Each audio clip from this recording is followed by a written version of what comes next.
देश आजादी का जश्न कैसे मना रहा है, आपको जरा ग्राउंड पर लिए चलते हैं। लखनऊ से हमारे सहयोगी अमित सिंह इस वक्त हैं, श्रीनगर से रिफत अब्दुल्ला हमारे साथ हैं, जयपुर से भवानी सिंह हमारे साथ हैं, प्रियंका कांडपाल हमारे साथ दिल्ली से हैं। सबसे पहले दिल्ली के साथ शुरुआत कर लेते हैं। काफी कलर दिख रहा है प्रियंका जहां पर है। प्रियंका,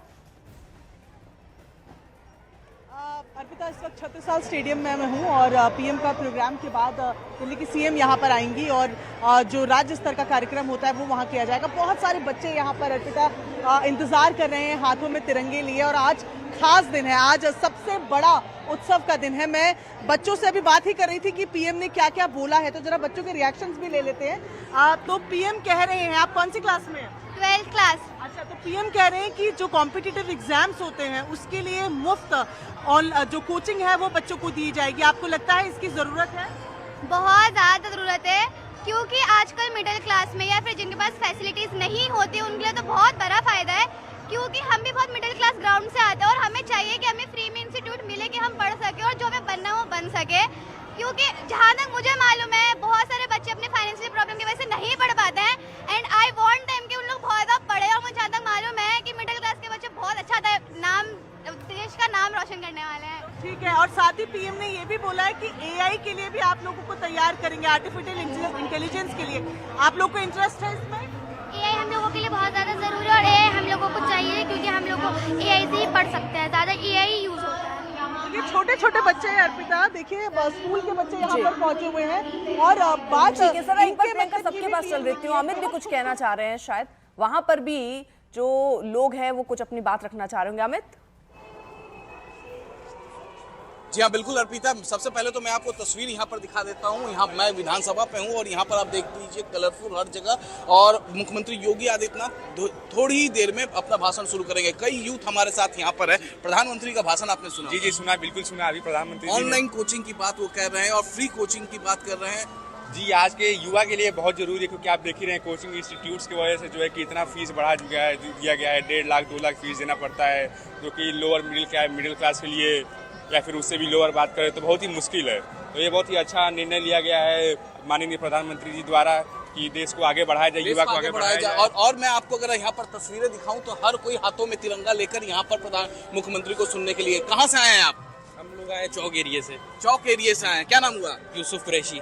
यूसुफ, ये बताइए मुझे, प्रधानमंत्री को सुना होगा, यूथ को हर चीज से जोड़ने की बात करें, डिफेंस सेक्टर से भी यूथ को जोड़ने की बात, कैसा लगा उनका स्पीच? उनका स्पीच बहुत अच्छा लगा, बहुत ही बढ़िया रहा। और अभी तो हमारे माननीय मुख्यमंत्री जी अभी पधारे हैं, बस चल रहा है प्रोसेस। अभी अपना झंडा रोहण भी होगा। बहुत अच्छा ही आज का हम लोग का बहुत का अच्छा दिन होता है, बहुत हम लोग की देशभक्ति होती है इसमें। आपका क्या नाम हुआ? मोहम्मद असद कुरैशी। तो क्या अच्छा लग रहा है? जी अच्छा लग रहा है। प्रधानमंत्री का स्पीच सुना आपने? जी सुना। देखिए बेहद, अगर मैं तस्वीर दिखाऊं यहाँ पर तो देखिए विधानसभा के ठीक सामने, और जहाँ भी कैमरा पैन होगा केवल आपको यहाँ पर जो यूथ मैक्सिमम यहाँ पर दिखेंगे आपको, जो यूथ हर एक चीज का नजारा लेते हैं। जरा आप नीचे आइए, आपसे बात करना है। आप क्या करती हैं आप? मैं पढ़ती हूँ। प्रधानमंत्री का स्पीच सुना आपने? उन्होंने यूथ को हर चीज से जोड़ने की बात कही। जी कैसा लग रहा है? अच्छा लग रहा है। तो अर्पिता, सबके चेहरे पर खुशी है इस वक्त यहाँ पर, और सब मुख्यमंत्री योगी आदित्यनाथ को आज सुनने के लिए यहाँ पर पहुंचे हुए हैं। थोड़ी देर में मुख्यमंत्री योगी आदित्यनाथ यहाँ पर बोलना शुरू करेंगे। जी ठीक है, रांची भी जरा चल लेते। चंद्रमोहन हमारे साथ हैं। चंद्रमोहन, वहां पर प्रधानमंत्री नरेंद्र मोदी के इस भाषण को सुनकर, इस संबोधन को सुनकर क्या प्रतिक्रियाएं हैं? पीएम ने यूथ को जोड़ने की बात की है, लेकिन आपको एक तस्वीर दिखाते हैं यहाँ पर रांची की, जहाँ पर यूथ पिछले 22 दिनों से प्रोटेस्ट कर रहे हैं, धरना पर बैठे हैं और सरकार तक अपनी बात पहुँचाने की कोशिश कर रहे हैं। दरअसल ये तमाम छात्र जो हैं प्रोटेस्ट इस बात को लेकर कर रहे हैं कि जेएसएससी और जेपीएससी के जरिए जो भी एग्ज़ाम हुआ है उसमें भारी धांधली हुई है, और ऐसे में 14वीं जेपीएससी परीक्षा रद्द करने और साथ ही जेएसएससी से जो सीजीएल का एग्ज़ाम लिया गया था उसको रद्द करने की मांग को लेकर ये तमाम छात्र पिछले 22 दिनों से यहाँ पर जयपाल सिंह स्टेडियम में धरने पर बैठे हुए हैं। और इस बीच एक दिन विधानसभा का इन लोगों ने मार्च भी किया था, और आज अब से थोड़ी देर बाद यहाँ से तिरंगा यात्रा निकलने वाला है। की कोशिश हुई, जेनजी के लिए बहुत सारे ऐलान की बात हुई। वहां पर बैठे जो छात्र हैं उन्हें कैसा लगा भाषण, जरा एक बार बात कर पाएंगे आप?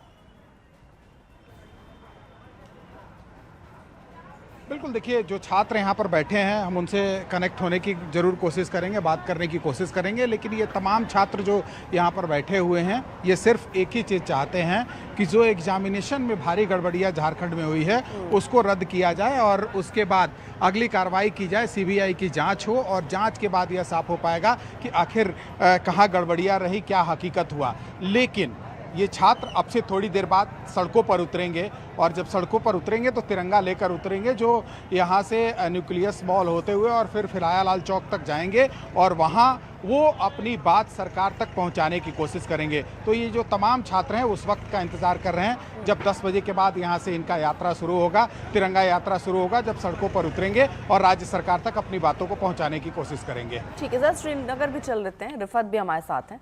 रिफत, वहां पर प्रधानमंत्री को सुनने के बाद क्या कह रहे हैं लोग? देखिए अर्पिता, मैं इस वक्त लाल चौक में हूं और आप देख सकते हैं किस तरीके का नज़ारा लाल चौक में है। तिरंगा फहराया जा रहा है और यहाँ पे सेल्फी पॉइंट बनाए गए हैं। हर घर तिरंगा का एक यहाँ पे सेल्फी पॉइंट खड़ा कर दिया गया है और आप देख सकते हैं यहाँ पे न सिर्फ आम लोग बल्कि जो टूरिस्ट आए हैं देश भर से वो यहाँ पे आए हैं और वो इंडिपेंडेंस डे यहाँ पे मना रहे हैं। लोग यहाँ पे काफ़ी सारे हैं इर्द गिर्द और आप देख सकते हैं किस तरीके का माहौल है। जगह जगह पे जो है तिरंगे जो हैं वो हाइस्ट किए गए हैं। कुछ लोगों से हम बात करने की भी कोशिश करेंगे कि क्या चाहते हैं वो और क्या है उनका खास तौर से इस मौके पे पैगाम। आप अपना नाम बताइए। मेरा नाम रोहतर महराज है। सब क्या कहना चाहेंगे आज के मौके पे आप लाल चौक? देखिए, अगर देखा जाए तो 1947 में हिंदुस्तान आज़ाद हो चुका है, लेकिन कश्मीर तब आज़ाद हुआ जब हिस्टोरिकल फैसला 2019 में आया यहाँ पे 370 हटा के, और आज ये वही लाल चौक है जहाँ पे अलगाववादियों आतंकवादियों का दबदबा था। यहाँ पे कोई तिरंगा दूर से दिखता नहीं था, लेकिन आज देखिए हर स्टेट के लोग यहाँ पे खुशियाँ मना रहे हैं इंडिपेंडेंस की। ये आज़ादी है तो और क्या है।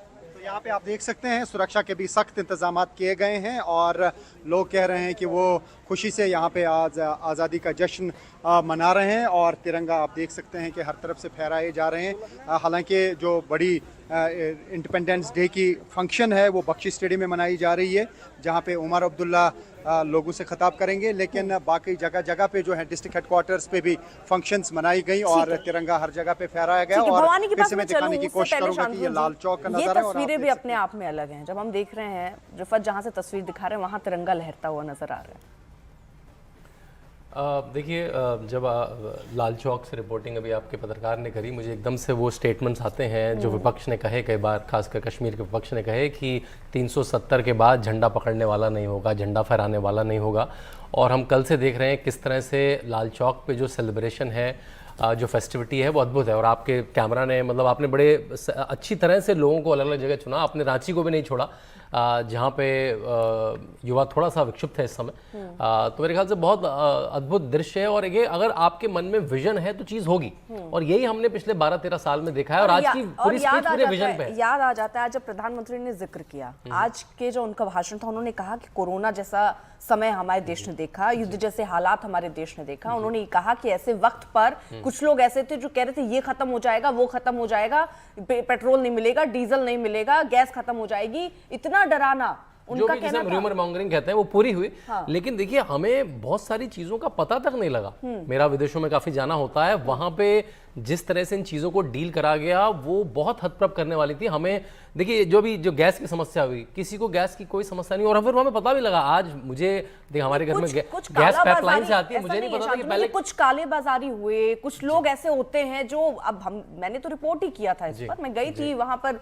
जो बाहर से आए हुए, चाहे बिहार से आए हुए लोग जो यहाँ मजदूर के तौर पर काम करते हैं, उनकी तो रोजी रोटी उस पर चलती है। सिलेंडर अगर इतना महंगा मिलेगा तो वो नहीं कर पाएंगे व्यापार, उनको बंद करना पड़ेगा। तो उसमें कालाबाजारी भी है और ऐसे वक्त पर ऐसे ही लोग हैं जो फायदा उठाते हैं। लेकिन फिर आप इसको पूरी तरीके से कह दो कि वहां से आना, मतलब आप पूरा डर का माहौल ऐसा बना दो। मेरा मानना ये भी कि एक डर का भी माहौल था, लोगों को लगा अब तो मिलेगा ही नहीं, तो आगे व्यापार होगा ही नहीं, तो लोग छोड़कर चले गए। तो वो प्रधानमंत्री ने आज लाल किले से ये एड्रेस भी किया। जरा मैं एक बार जयपुर चल लेती हूँ, भवानी हमारे साथ हैं। भवानी, वहां पर प्रधानमंत्री नरेंद्र मोदी को सुनने के बाद क्या रिएक्शंस आ रहे हैं? आपका भी लाइव लेंगे। इधर अच्छा बच्चे हो। भवानी सुन पा रहे हैं क्या?